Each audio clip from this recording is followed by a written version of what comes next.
everybody? Yeah. I'm going to try to go around, had somebody right here, and then Trish Hamilton is here. We're going to try to capture questions so that we have those. We're going to start here. I've got a question right here, and I'm going to just work through. We'll go towards the back and then to the sides. Sir, if you would, as Chairman Hawkins mentioned, if you would state your name and where you live, please. Roy Isassi, off the DuPont Road here in Transylvania. My question, you're building a plant which, by its very definition, requires 24-hour service. You're going to have trucks dumping your fill, dipping in. Those trucks are going to be restricted only to daylight time, which means you're not going to have enough process to do the whole thing. As I see it, you're building a very expensive plant, a very efficient plant, but it's got to be supplied 24 hours a day. Now, that's the correct The MRFing system will be sized to handle a 24-hour load within business hours. So although the pyrolysis system and the generator will be working 24 hours a day, it will be working from the refuse-derived fuel that is produced during the daylight hours.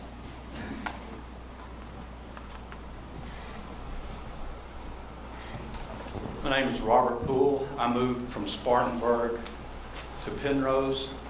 When I quit medicine, I was practicing internal medicine. I have a website, brevardnc.info. Outlines every one of the objections I have to bringing this plant here. I'm going to speak about two very quickly. One is medical. There's nothing in that valley right now that's causing disease like this will.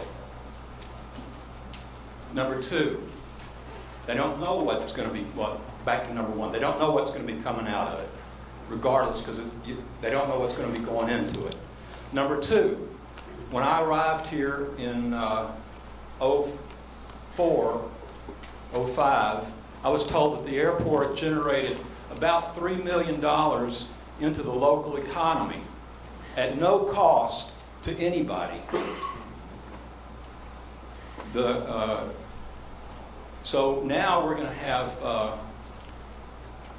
this plant if it comes.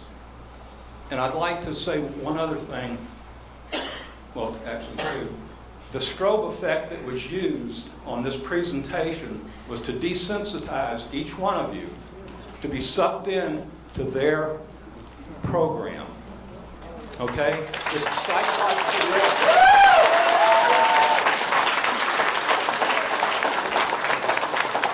Goebbels would be extremely proud with this presentation. Thank you. Now, lastly, again, this is on the website, the whole thing of biodiesel, without going into all the details, it's on the website. Biodiesel requires engines that North Carolina DOT were overhauling at 300 to 375,000 miles, now requires an overhaul of between 125 to 175 or 200,000 miles.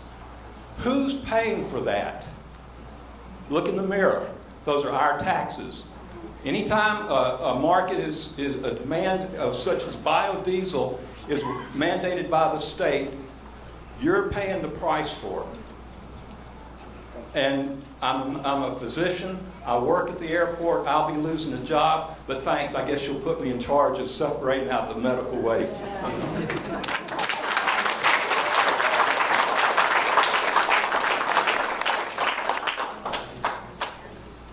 Kent Wilcox from Cedar Mountain. Two short questions. One, you mentioned infrastructure. You didn't make any comment about transmission lines. Will transmission lines need to be installed? And if so, will you have to obtain right-of-way? Thank you. No, that's a good question, and I did forget to mention that.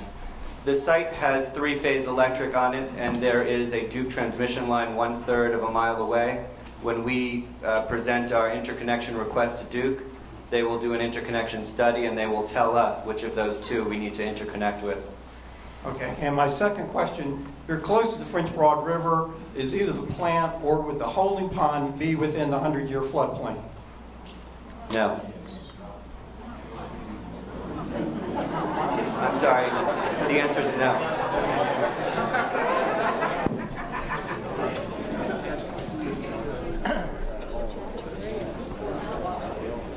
name's Stephen Jackson. I live on Probark Street. Just have a couple of, well, several comments. First of all, I found the video very interesting. Retort, biochar, carbon black, pyrolysis, superlomax, and devolumization are all things that we know a lot about, so we appreciate you bringing that to our attention. Second of all, you talked about economic development, environmental concerns, jobs, and renewable resources. I'm sure these are all items that were brought to the people of Fukushima, Japan, and Chernobyl. And I know this is not a nuclear power plant, but you gave a very glowing view of what this project's going to be. And I think we have a lot of questions about what's the long-term thing. If you have 1.5 acres on a 26-acre plot, I think we all know that it's going to increase to take up the whole 26 acres. The aesthetics that you mentioned, I know the 3-foot tall boxwoods planted 6 foot apart are going to be great from the roadside, but there are people all around the valley that look down into Penrose, into that valley. I have clients, I have friends that are there. So there's no way that you're going to address the aesthetics with bushes around the plant. 27 cars a day. Mr. Ross, I doubt that you want to have 27 cars running 24 hours a day, 7 days a week in front of your house. That's the first phase. 75 cars when the next 2 phases go in. That's not an aesthetic that I think anybody in the valley or looking down on the valley wants to have. There actually won't be any additional.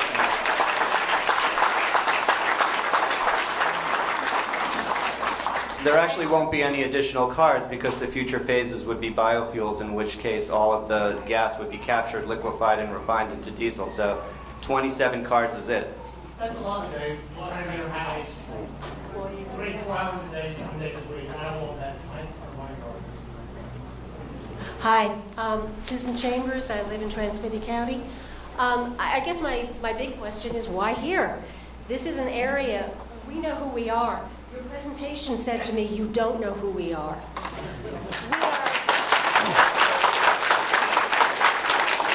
We are tourism, we are arts, we are music, we are local farms. Why would we want this image? Renewable energy seems to fit right in to me. Not this kind, right here. Well, I'd just like to second that motion. We moved here about 5 years ago because of the quality of life.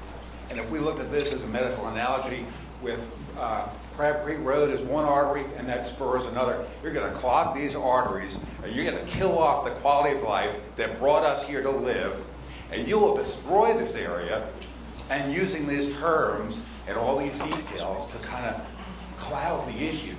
The reality is you're going to destroy this area. 100 tons of garbage a day.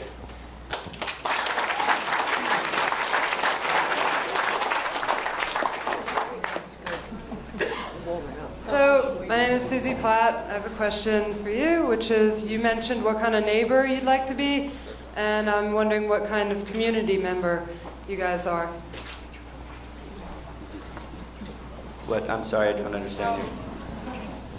I'll slow down.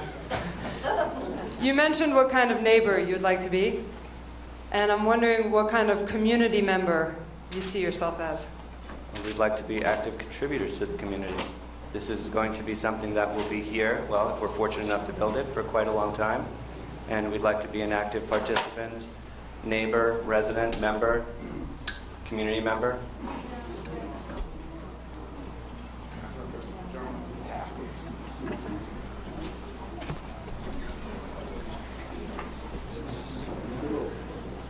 I'm Tom Gearing, and I'm up Wilson Creek area in that general part. And I believe that you already have trucks going into the Transylvania County landfill. So why not build your plant right at the landfill and just keep it away from all these nice people's houses?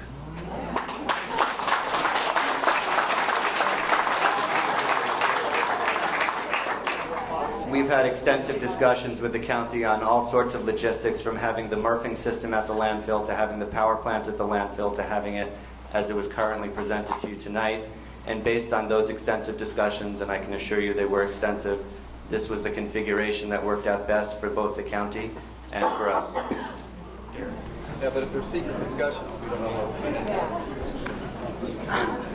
I just, excuse me, clear my throat. Just a couple of quick questions. Well, first, an observation. Beautiful presentation, about as one-sided as you could get. We would prefer maybe a little more fair and balanced, which we don't get on any of the news shows either. Secondly, at the end of this meeting, I'd like to see whoever's running the meeting ask for a show of hands of how many people want you and how many people would like to say goodbye.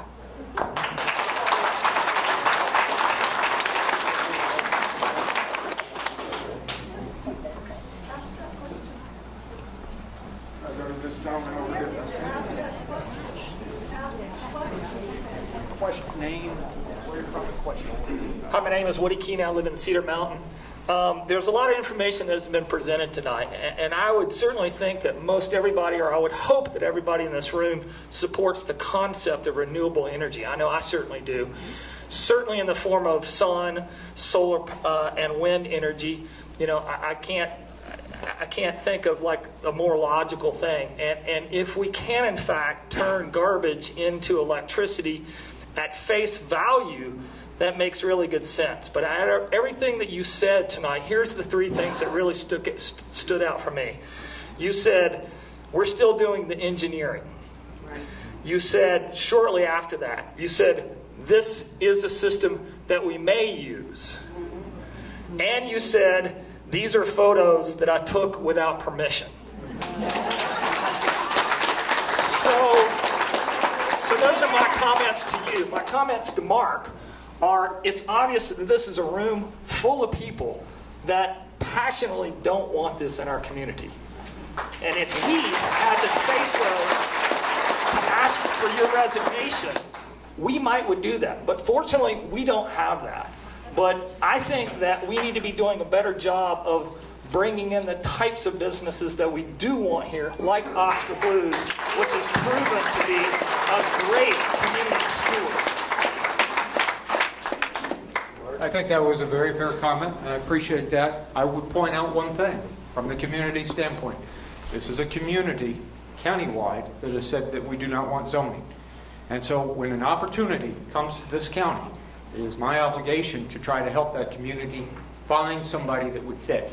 We are going through a process right now that is allowing public participation that goes well beyond any community that does not have zoning right now. Thank you. It's not an opportunity. An opportunity for discussion right now. That's what I heard. Hi, I'm Nina Shippen from Brevard, and I just have two unrelated questions. You showed how we are going to get rid of your aluminum and your ferrous-related metals. How do you deal with the heavy metals like cadmium, things like that? That's question number one. Question number two is, with all the truckloads going through county and state roads, who pays for the road impact? Do we pay for what's going to happen with the trucks eating up the roads? Thank you. With regard to the roads, yes, that would be a county or a state function. We will be supplying the trucks that we use, paying for them, supporting them, keeping them up, but the actual roads, just like any other business, it's a common good for all residents. With regard to the heavy metals, I defer to my colleague, Ricky. The metal is taken out in 3 locations. One was the aluminum eddy current system, the magnet. There are other magnetic separators, detectors we can put in, and also at the QC point where the people actually are standing there with eyes and hands looking at what's going down the belt. Those are the areas that we're going to address any metals. So you don't have a way to get out the heavy metals, and don't respond to magnets and are not aluminum. Ma'am, we're going to sort it with our hands and our eyes. We can see it.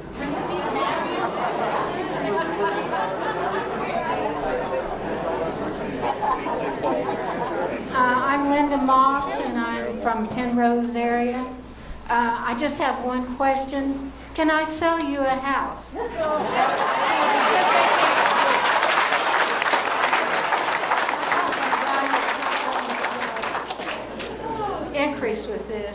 and I have a feeling a lot of people will not be willing to come to this area that we love the way it is.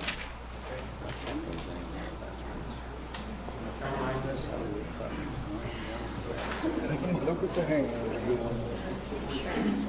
My name is Dana Smith, and I live in Brevard. I also spent my entire career after law school, after graduating from law school at Emory University, running environmental campaigns. And for the last year, I've been really focused on renewable energy. And while certainly wind and solar and conservation efficiency are something that I want to commend you on for investing in and helping communities develop, biomass is not clean, it's not green, and it's not renewable. And within the environmental community, from national, international, to local groups, there is huge controversy around biomass, whether the feedstock is wood or whether it's trash. And the more I read about municipal solid waste as a source of energy, the more I realize what a negative it really is, not just in terms of human health, but also we're creating a situation where our energy needs are going to be dependent on our generation of trash. And that is not the future that I want for my children and our community here. My question for you is, how important is it for you to operate a business in a place where people are welcoming and you have public support for your operations? Certainly, it's a very desirable feature, of course. But how important is it to your business model? Probably medium importance, right? It's important to us. It's important. 1 second, Mark. 1 second. It's important, but in terms of the actual business model, it doesn't vary anything. But it's important to be welcomed by the community, of course. But might I hazard the opportunity to ask you a question? Is that out of order? If the waste remains going to a landfill, is that preferable to you and your blue colleagues? Yes, we can do a lot better. We can do a lot better. So you prefer the landfill? Yes. Okay. But the landfilling is not the solution either. But to pretend that biomass and burning trash, and the other thing I want to say is that according to the EPA regs, pyrolysis and gasification is defined as an incinerator.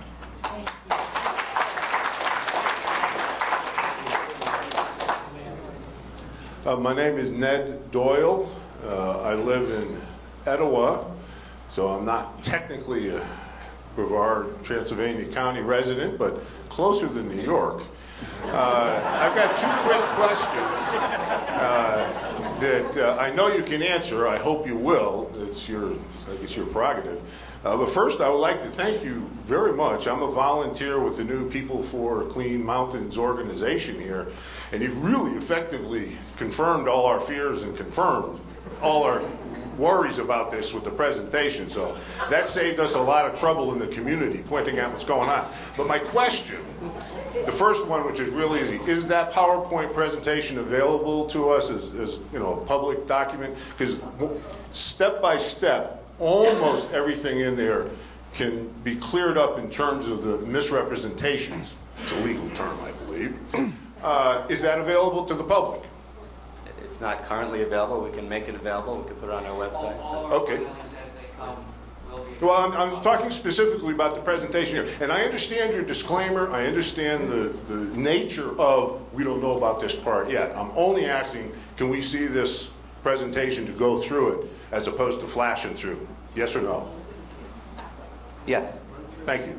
The second question I have, which is also pretty close to a yes or no question, at what point, because you're working with investors and this is a very complicated process, at what point is the decision made by the investors, the managers, whomever, to just pull out? How much money, how much time are you willing to put into this before you realize this is not a good idea? It just saved us a lot of trouble. We're already over $1,000 cash raised. We got 500 people on Facebook.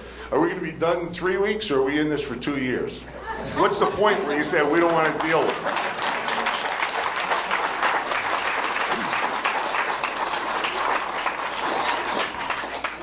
Circle around and go back out. No answer. Thank you. Well, it was a yes or no question, and I haven't found a way to answer it with a yes or a no. All right. Yes, sir. You guys done? My name's Joseph. I live in the prettiest part of the county, Little River Valley.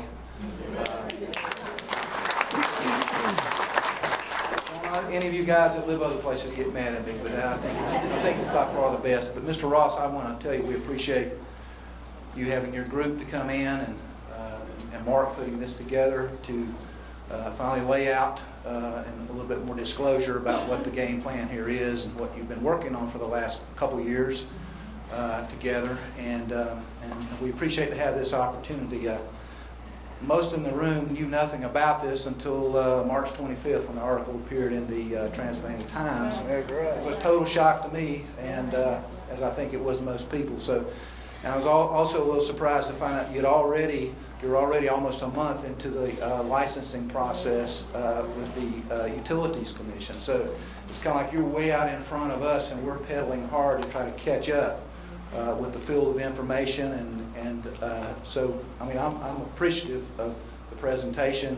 We've got to sort through it. We got a lot of reading. We've been pedaling hard to learn about this industry, and but specifically in my little corner of the world, there in Little River, we bought this place that we thought we would put more money into than we should have to remodel it. Our intention was to stay there forever, and this turns out that this is about 3,000 feet from my front door. So I guess that's selfish on my part because what's that going to do to my quality of life? What's it going to do to my potential sellability if I ever wanted to sell my house? But also from a professional level, I happen to be a North Carolina real estate broker. And according to the code of ethics that we're required to work under, I'm sure you know what a material fact is since you're a Washington, D.C. attorney. We are required by our own conscience and by the code of ethics to disclose to any potential buyers who we may be showing property, not just right on top of this plant, but in the general region of this plant. It's a material fact. And a material fact is really loosely defined as any information that a potential buyer needs to know that will affect their buying decision, such as a new road coming in, such as a rezoning, or such as a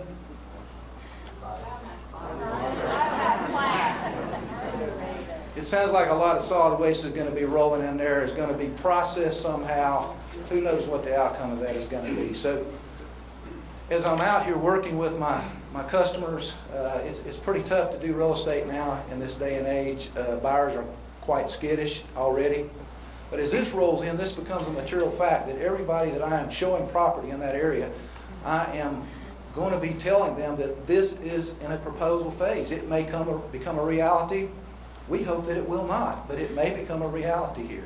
This has got to be weighed into your buying decision. So thousands and thousands of homes that are in the area are going to be impacted as far as sellability, as far as property values during the process, and also if it comes to fruition. So also if we are required or asked to list any property in the vicinity, there's a North Carolina disclosure statement that the sellers selling their homes are required to fill out. It's called the North Carolina Residential Disclosure Statement. And this may have to be listed on there to potential buyers so that they are aware of this potential, just like a rezoning, just like a new road, just like a new school, a new commercial venture. This becomes a part of the equation when it comes to buying, selling, evaluating real estate. That's the business side, that's the money side, but the quality of life, I think, is the huge issue here. And I guess my question to you, and I'm sorry about being so lengthy, my question is, can you really look upon this 300 or 400 people that we have here, can you really look us in the eye and say, this is good for everybody in the county? Or is it good just for that little investment group from Westchester County, New York, and yourself as the deal maker? Is it really good for all of us? Is it good for the landowner who's going to be selling for $1.8 million and becoming a partner with this? Is it good for the county? Or is it good just for that select little inner circle? That's my question. Would you just look upon our audience here and tell us if this is good or not? Well, the true answer to that question is I don't know all of you well enough to know whether this will be good for everybody in the county. But I do firmly believe it will be good for almost everybody in the county. All right, so a number of people still have questions or would like to make comments, and I'd like to make sure that we include everybody. I'm going to run around, I'm going to start this side, I'm going to go back around here, and then back in the back. I would ask everybody to limit your comments or questions, please. Wayne Henny from Little River District, and thank you. I wondered if you could give me an address of a similar facility that I could go visit and check it out. I don't have an address, but I can get locations. We can put actual address. We'll put actual addresses out. The actual plant that you're going to put in. Same exact. Yes, absolutely. Same exact. We will. Okay. So not biodiesel, you're talking electric, right? Correct. Okay. You went back in electric. Not in China, I promise. Hi, I'm Sam Marlowe from Hogtown. And are you going to receive any tax incentives from the county? Tax incentives from the county? Not that I'm aware of. No, we will have federal tax credits, but not for the county. You've had her. Sir. Where are you from? Question, please. My name is Chris Hovey. I live on Hannaford Road. I first became involved in this industry about 30 years ago. It was much more primitive then. It was primarily to mitigate landfill gas migrations. I've installed several facilities, one just outside of Detroit at Willow Run Airport, which was a gas project. Excuse me. And up until about 3 years ago, it was still running, 27-year-old project. It not only provided about 5.5 megawatts of electrical energy, it also heated over 150 acres of greenhouses. I do have some serious asked questions as far as your presentation and your process. First and foremost, I'm a big supporter of biomass recovery. If we don't do it, we're in deep trouble. And we got millions and millions of tons sitting there waiting to be developed. I've seen newspapers that were over 50 years old that I could still read in landfills. Now, the process, I'm not familiar with their actual process, but I have seen it occur naturally in Akron, Ohio, in a sanitary landfill. It burned 12 acres of that landfill over 150 feet deep, and there was no oxygen. And we went in and did the cleanup on that. There was also nothing but talcum powder grade ash. No steel, no plastic, no wood, nothing. Just powder. Now, I don't know exactly how their process works because I haven't talked to their engineers, and I am rather disappointed that you don't have a process engineer here this evening, because I look at your diagrams and they're very rudimentary. You're saying that you're not burning, but then in turn you are burning fuel to indirectly heat your waste stream. You're drying approximately, you're taking 200 wet tons a day. You're reducing that by 50%. I realize that a large portion of that is recyclable, so on and so forth. But there's also a large portion of that is just pure water vapor. And to say that you're going to have a holding lagoon on site is not an answer.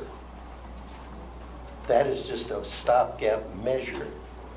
That leachate that you're creating is going to have to either be further processed or trucked to the sewage treatment facility if it falls within the parameters of that sewage treatment system. which it may or may not. I don't know. There's a lot of questions to be answered. One is the rail spur. Once I put that garbage on a boxcar or a gondola car in New Jersey, it costs me virtually nothing to get it here. It's the loading and unloading. You've got about 1,000 feet of external unloading area. Where are you going to put the water runoff from that?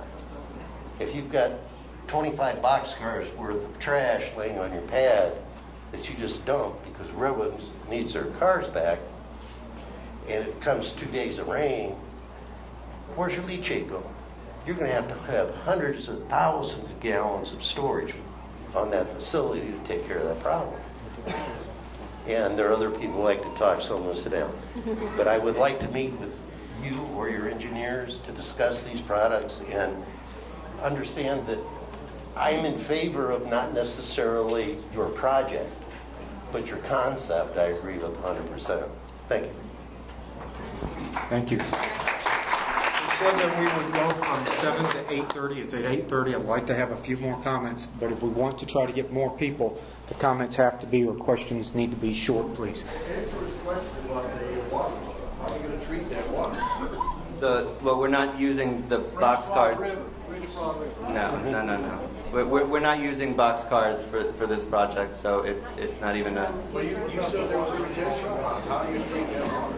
We've already had your question.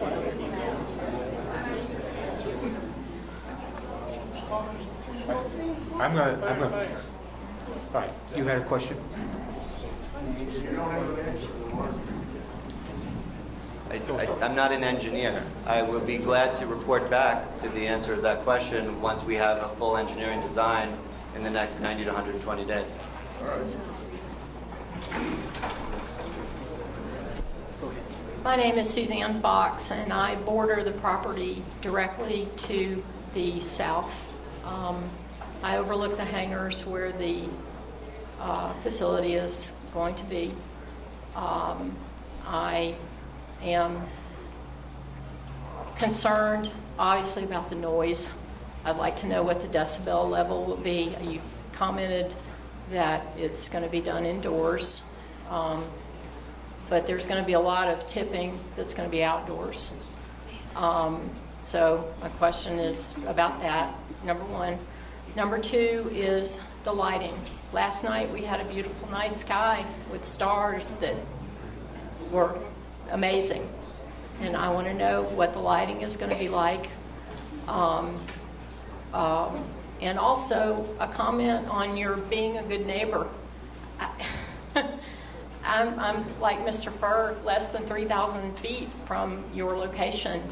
And I found out about this Monday night at 7 p.m., word of mouth. I had no notification. My other neighbors who also border the property were not notified.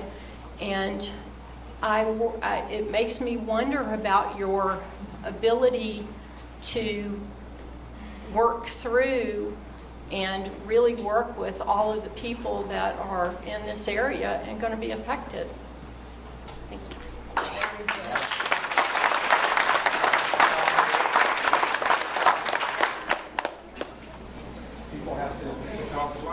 With regard to the lighting, all of the systems will be indoors. The Murphing systems will be indoors. The tipping will occur indoors. The power plant will be indoors. There will be indoor lighting. It will probably be LEDs or magnetic induction, some other energy efficient lighting. There will be some exterior lighting for security purposes, but there are going to be no activities going on overnight that will require big Klieg lights. So we don't want to, we're not going to have anything other than the lights that are necessary for safety and security. Hello.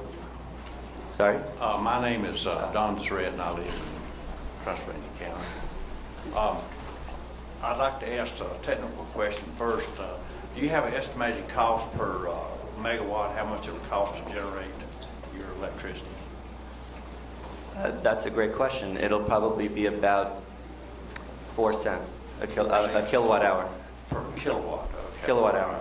Well, that's in the neighborhood of what it costs for hydropower, I believe, in that neighborhood.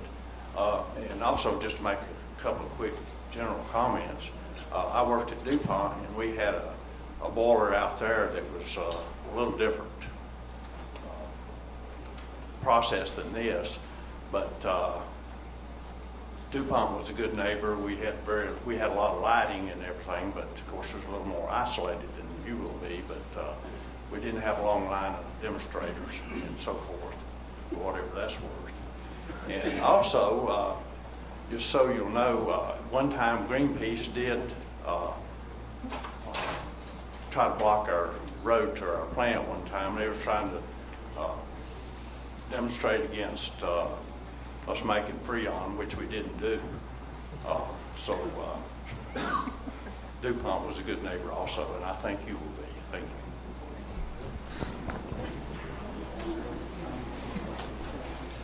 Yes, my name is Ed Benson. I'm a Transylvania County resident here, and one of the 30-plus pilots that are going to be displaced when you take our airport away. So I can sympathize with the property owners. Two questions for you, sir. The first one is your income from this. Where is the majority of that going to come from? Is it going to be the power sold to the electric company, or is it going to be from the counties supplying the trash to you? It'll be a combination of the two. Which one is the greater? It's actually pretty evenly divided. It'll be probably 45% power sales, 45% tipping fees, and then there'll be a little residual income from selling things like renewable energy credits and biochar. All right. And my second question is, how many people do you plan on employing? Local? The first phase will hopefully employ 18 to 20 people plus an additional 4 to 6 drivers for the trucks. Thank you. Oh, and then approximately 75 construction jobs during the 12-year build-out period. 12 months, sorry. Hi, my name is Dave Bradford. I live in the DuPont forest area. I've tried to come at this from a non-adversarial standpoint to try to keep my mind open and learn about this process. I'm approaching this from the crossroads of outdoor recreation and economic development. This is more of a statement than a question. If I have a question, it's going to be for all of you.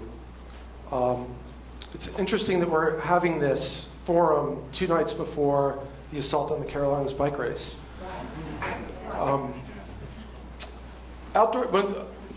The cyclists are not just people who are annoying. Okay? This is a town that's lost its industry. People who with get up and go have gotten up and gone. Our workforce has aged out. If we want to invite new industry, if we want to invite entrepreneurs who are going to put a number of people to work, not just 18, if we want to revitalize the workforce, outdoor recreation and cycling is the key. And it's already been proven. Oscar Blues is here because of mountain biking. Bracken Mountain Bakery, here because of cycling. My wife and I have just moved back to the area full time, and we are entrepreneurs. We're going to create jobs. We're creating a business here because of the natural beauty. I'm concerned that this facility and the repurposing of the railhead to bring in trash will destroy that viable outdoor recreation calling card that we have that will bring in entrepreneurs, bring in young workers. That's my concern. Thank you.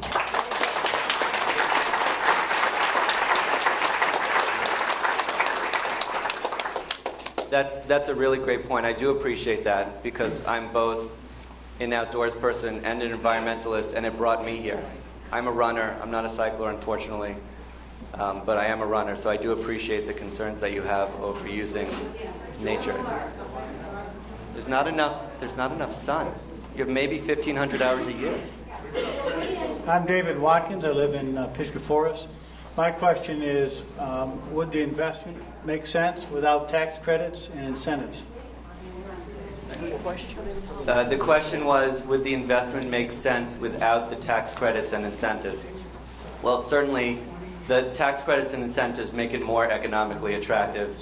There are renewable energy investment tax credits, there's accelerated depreciation, and there's something called new markets tax credits, which exist to support qualifying census tracts of distressed or severely distressed communities.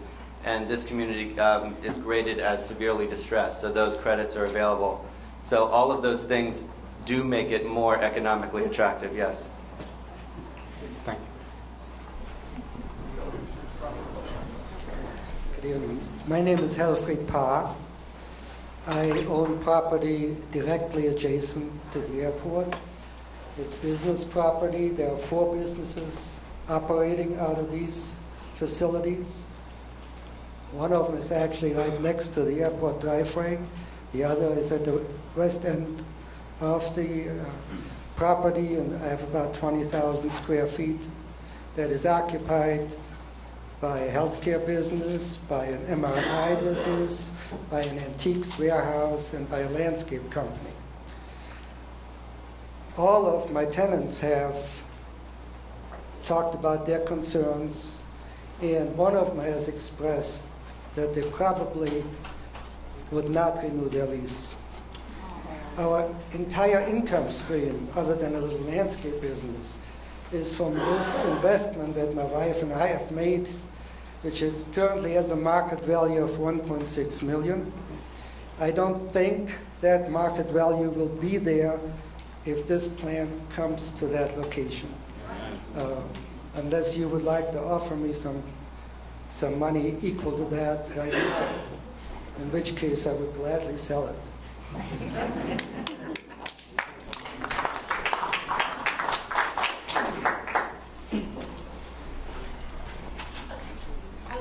Hi, I'm Leslie Locaman. I live here in the city of Brevard. I just have one quick question.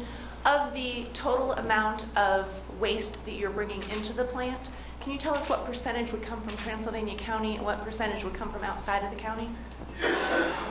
Sure. It would be approximately 30 to 1/3 coming from the county and 2/3 to 70% coming from outside of the county.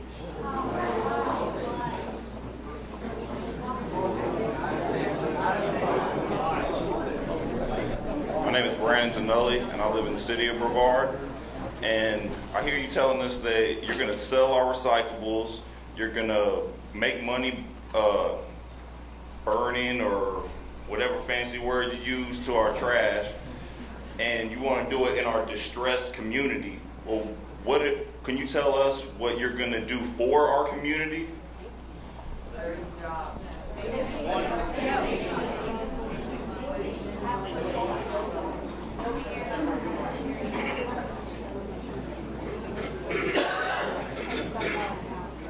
I mean, first and foremost, we hope to employ at least 20, if not 24 people in the first phase of this project and more as the project grows.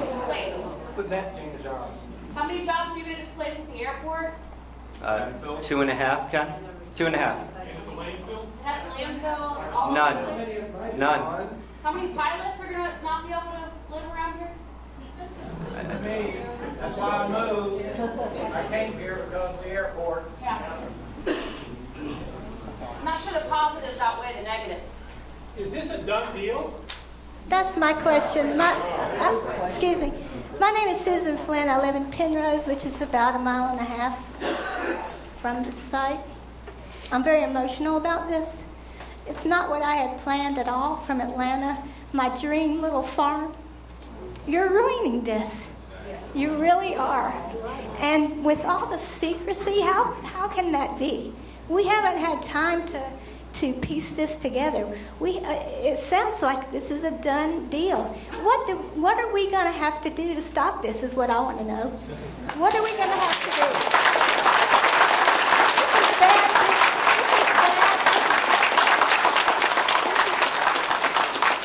This is bad business for all of us that live near this place. Please reconsider.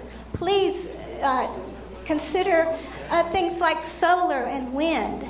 I have lost a lot of property value already based on the economy, and from things that I've been researching all day today, actually. Property values go down at least 20 more percent. 20%. I can't afford that. I'm 62 years old, and I was counting on my property to finance the rest of my future. So this is dirty. This is dirty energy. This is energy that has been lumped together with clean energy when it's really it produces more carbon gas. Just everything that I read today was totally negative. Plants are closing in Ohio. Plants are closing in Texas. The government even had a study that this was the most expensive way there is to produce electricity. The most expensive. I mean, it just floors me that this is going backwards, not forwards. This is going backwards.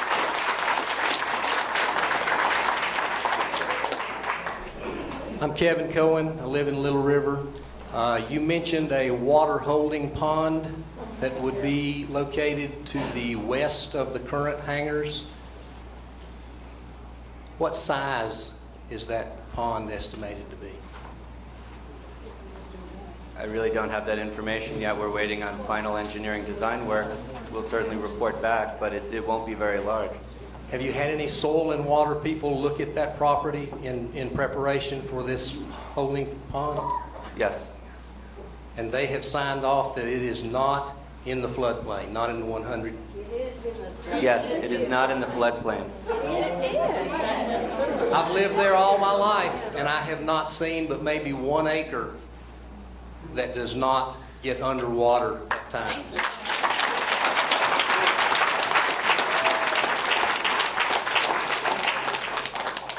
It was confirmed for me at lunch by McGill Associates, who did a lot of the site work, that it is not within the floodplain.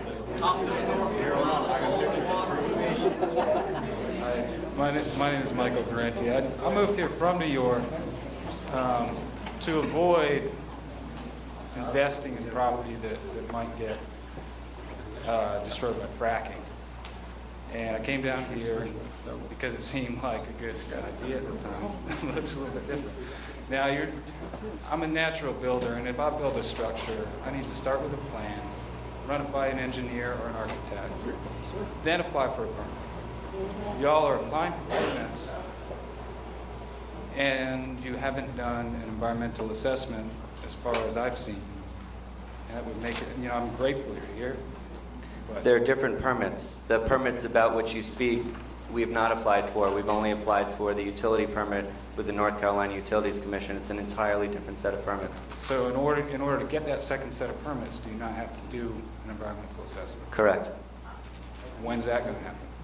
Over the next 90 to 120 days. Who's going to do it? Who's going to do it? We've picked a few. The site work will be done by McGill Associates. We also have specialty engineers, like some of the ones I listed, CH2M Hill, Yates, Fagan, who will do the more energy engineering intensive work. So they will be doing the air emissions modeling and things like that. But McGill will be doing the basic soil erosion, water discharge, solid waste work. And they're going to factor in all the trucks coming and going? Absolutely. Yes, everything. For the air emissions permit, it measures the emissions from a point in space on this property and all of the different components that we discussed and how they add to the whole. And are you planning on only using municipal solid waste, or are you going to use trees as well? No trees. No trees. No trees ever. Well, you think we're going to try to take 5 more questions. We've been around the room. A lot of people, I think we're going to keep going. Hi, my name's Karen Gleesman from Pisgah Forest. And I just want to go back to a question that was asked and give you a chance to answer it, please. The question was asked, what would it take for you to reverse this decision? Assuming there's still a decision to be reversed.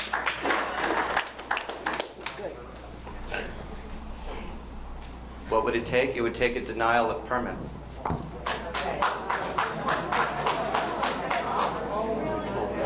My name's Leroy Steebing, and I live here in Brevard. This is really something. First off, I hold our county commissioners responsible for a lot of that.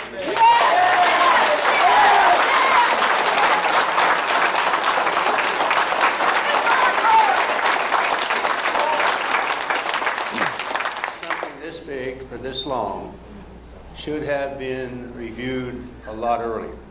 And it does sound like it's done over the dam and going down the hill. However, I got a couple questions. You've talked about renewable energy and how great it is.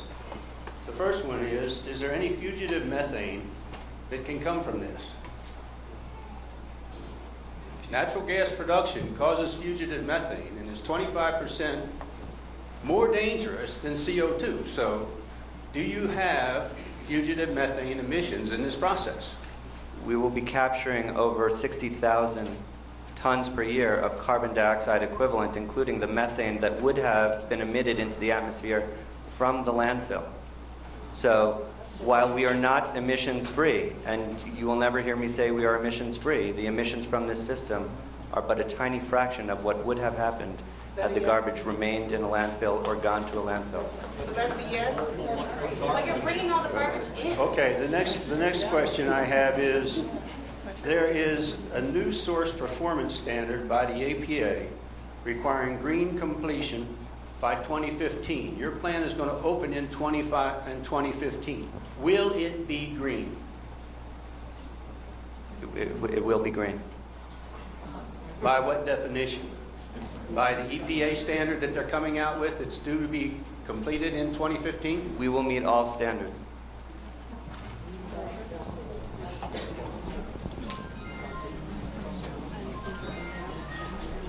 Hi, my name is Teresa Weber, and I live in Pisgah Forest.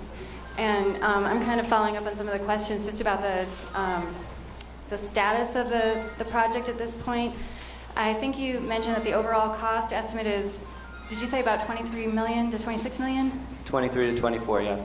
Can you tell me how much has been spent so far on the project? A few $100,000. And how much have you guys allotted to spend prior to the approval of the project? Between legal work, accounting work, financial modeling, and engineering design work, possibly another $300,000 to $500,000. Okay. And then I have another kind of personal question. I've been doing a little research just on the equivalence between the pyrolysis, is that how you say it, process, and the incineration process that I guess has also been used. And the studies I've read have said the emissions are fairly comparable. One of the things I'm particularly concerned about is fine particulate emissions and pollution. I'm a lifelong asthmatic. I live within probably 1.5 miles, 2 miles of the facility. My 2 children both have asthma. And like you, I used to live in the city, and I moved here to have all of the qualities that all the people in this room enjoy. And I'm just wondering what you can tell me about the studies that you are familiar with and the impact of these facilities on respiratory disease and other illnesses in the, around the facility. The emissions from this system are very, very different from the emissions from an incineration system. Not only because we're smaller, but also because the actual technology is very different. Most of those particulate emissions come from the feedstock coming into contact with the fire. Right? If you light a fire at home, either on your... That was the second question. I'm hard of hearing. That's why I keep jumping up and down. It's okay. So the emissions profiles are very different, and the particulate emissions are much more associated with incineration than pyrolysis. Pyrolysis has very, very low particulate emissions, well below the thresholds that both DENR and the EPA set up. With regard to health, I don't know of any studies that talk about adverse health effects from pyrolysis. I'm positive there are people in this room who could find the ones that I have not, but I do not know of it. We've got 3 more, 1, 2, and 3, and then that will be all. Hi, I'm Katie Thompson. I live in Brevard. It seems to me that we've got a pig in a poke here. know, you're trying to tell us about the particulars of emissions of something you haven't even designed. So I'm confused about what you're actually There are presenting. 17 others deployed with extensive data, which we've reviewed. But this one's going to be different, and you don't know how it's going to be designed, and so we're supposed to be able to evaluate this. But let's pretend it's as wonderful as you say. My concern is, in addition, if somebody buys you out, where are we then? Do we have whole trees being used? Do we have all of the 26 acres being used for expansion? Do we have different processes being used? What is our protection that all of your promises can extend beyond this moment?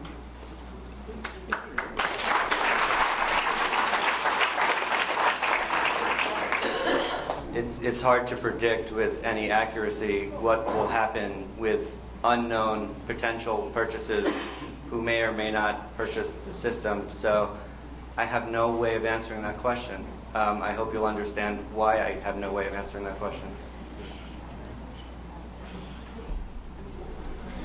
My name is Susan Kalstrom, and I also live in the Little River Valley. I would like to, the gentleman back here mentioned our officials. I would also like to add that I will keep this in mind whenever a re-election comes around.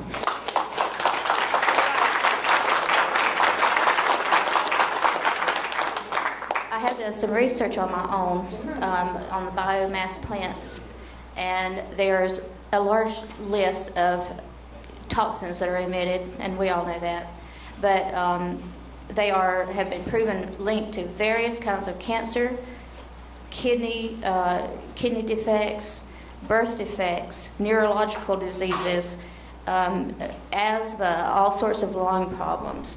And not only that, on a more personal level, you know, I sort of a homesteader at heart. I have my own gardens.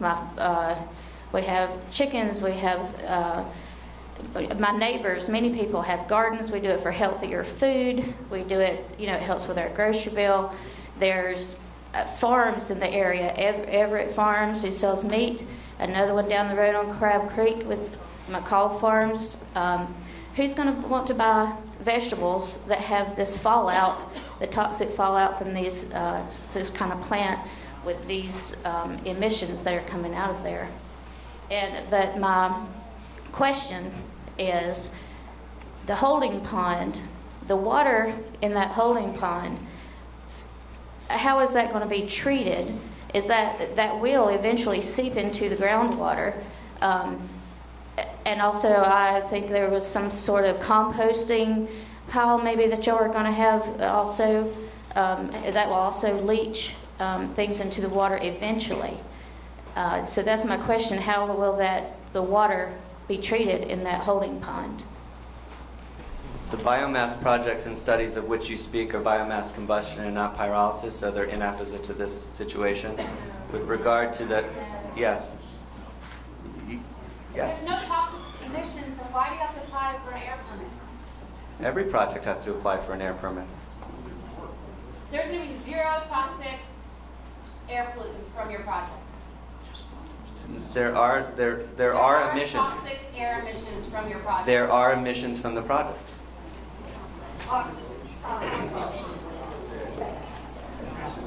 There's a small amount of NOx and SOx, volatile organic compounds, carbon monoxide, carbon dioxide. Those are emissions. Are they toxic? If you stick your face above the stack, it's not healthy for you. But it does not, it is such a minimal amount that surrounding people, even on the same block, are not at all. My name is Nancy Shoemaker, and I'm from Brevard. And I have a specific question about the emissions. During startup, shutdown, and malfunctions, are the emission standards exempt? No, they're not exempt. They're not exempt during startup, shutdown, or malfunction. all of your emissions at all times will comply with the EPA? Yes. Okay. 4 megawatts of electricity is not a lot. No. It could maybe generate enough electricity for almost 4,000 homes, is that correct? Yeah, it depends. It depends on the size of your home, but I actually think it's more like 400 to 600. 400 to 600 homes. It's a You know, lot if of your load is money. 5 to 10 kilowatts for your house. It's a lot of money for a little bit of electricity. I sure hope you could come back and present solar, wind, and you'll have all of these folks behind you. Thank you for your presentation.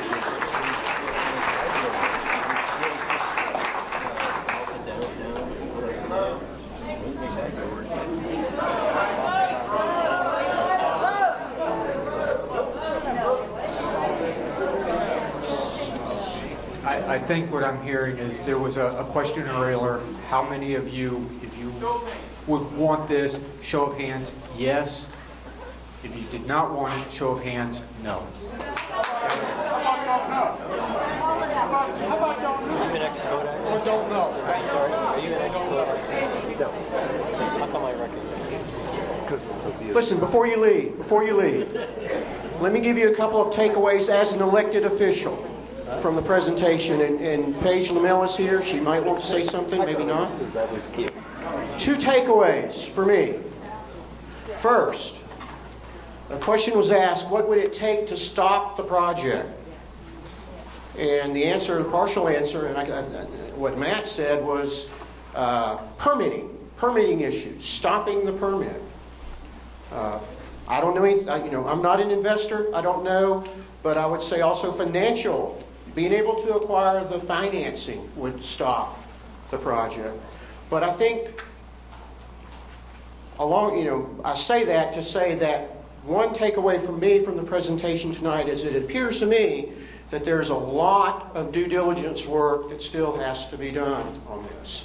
There are questions that could not be answered or could not be answered without other people here tonight. That needs to be done, and that needs to be done to the satisfaction of the people of Transylvania County because we're the ones that are living with it. And when I say we're all citizens here.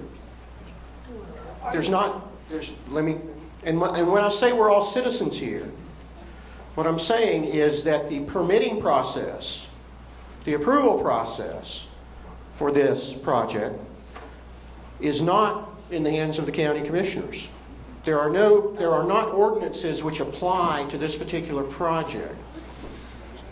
Perhaps some health ordinances, perhaps the holding pond issue. Kevin talked about the floodway issue, which would prevent construction. But these are DENR issues, these are EPA issues, these are federal and state issues that if they move forward, they will have to satisfy those people. The second takeaway that I had that was interesting to me from the presentation was when the slide went up with the 17 other plants, the 17 in the world plants that are operating at least similar to these. And Wayne had the same question. Is there an example of something that is at least fairly similar to this that you could examine and say, verify, is what's being said true? So we'll do that. We've got that list now. And Matt and Pete and Ken said they're going to put it on their website. Is what I heard. It's not up yet, but so those are my 2 takeaways today. What due diligence has the county done up until now in the last 2 years? The county commission, what due diligence has it done? We're kind of behind the game here. These folks are way out in front of us. What due diligence has the county commission done up until now? Yeah, we don't want. Would the county commissioners be willing to draft a resolution against it, opposing it? Yeah.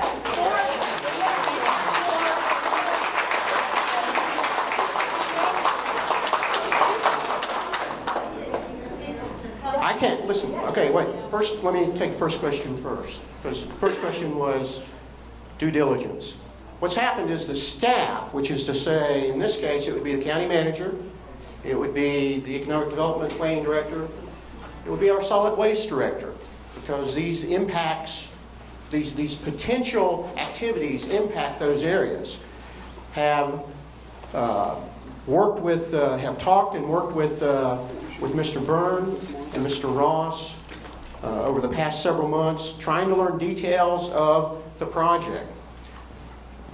You know, I think that the primary primary initial due diligence involved this whole idea of garbage coming in. What does that mean? Both from an environmental perspective, from a technical perspective. If, as what's been mentioned tonight, if the stream is 3070, well, what does that mean to Transylvania County? It's what we're trying to figure out. Now, what I heard today was a mention made that if we can use 98% of the garbage that's coming in to the county, that 2% comes out as char, am I right? Roughly? That would not stay in the county, that it would be sent back where it came, and they would dispose of it. Now that's a technical question. That involves a technical issue of landfill use and staffing and things like that. So that's the level of due diligence up to this point. In all due respect, Mr. Watkins, this discussions have been going on well over a year with the developer, with his representative. And I guess I'm trying to understand, why is it we, the people, are just finding out a couple of weeks ago? With no input from our elected officials to look into this thing and do some due diligence. It sounds like it's just been very minimal at best. Repeat the question, Mike. Repeat the question is, if there has been discussions going on for an extended period of time, and Mark, help me, has it been a year? Where's Mark?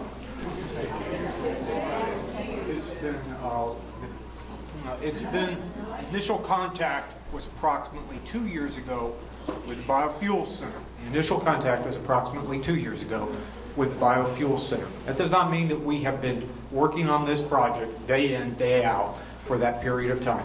Really, in the last 13 months, we've had discussions learning more about the process, seeing what changes are taking place and what needs might be required by the developer and what is available here. We should have had that too. Why did you do this? Without the residents. You've already made your decision. I'm sorry, we have not made a decision. You don't make the decision. We don't make the decision. I mean, that was the point that I tried to make earlier. In terms of a county without zoning, we have very few options. As long as they go through the environmental processes that are required. We the people say no. Well, that's fine.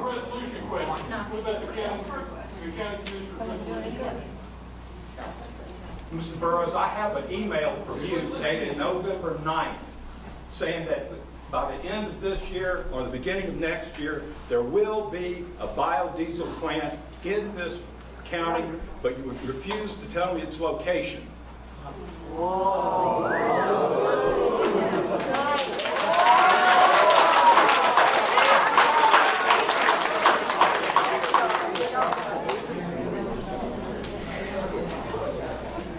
Let me answer the question. The question was about a resolution. The county commissioners pass or endorse a resolution saying, no, we don't want this. The short answer is, I can't speak for commissioners tonight. I can tell you what I would say. Tonight, the answer is no, I would not, because I don't know all of the facts about it yet. However, so many questions have come up, so many real, legitimate thought-provoking questions have come up that have to be dealt with. That if we find that these issues exist and are, to the extent you talk about emissions, the emissions issues, all of those things, again, just speaking for myself, I would be hesitant to support having that program exist here. But again, I can't speak for other commissioners, and I can't even speak definitively tonight because we don't know all the answers yet. We know on a gut level, we don't want this. That's right. We just know we don't want it. Well, what if what they're saying is right? What if they can? Exactly, it's staged. I do hear you. All right, let's do one more question, and then you can contact me. You can contact commissioners. So please do. Michael, I invited these people here a year and a half ago without us knowing, and now you tell us it's a done deal if the state approves it, and we have no choice. Is that what you're saying? That's what you're saying. Well, that's what we're That's hearing. why they won't scale it down and put it at the Transylvania landfill, one-third the size. Because you wouldn't have to bring a single truck into the county, cut it down to one-third size. It'll shrink the landfill. It'll make it cleaner. It'll make electricity at one-third the size.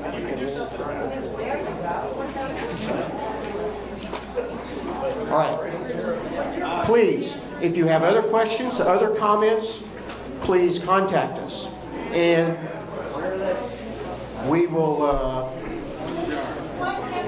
address this. We will address this publicly in the county commissioners meeting in the next couple of meetings.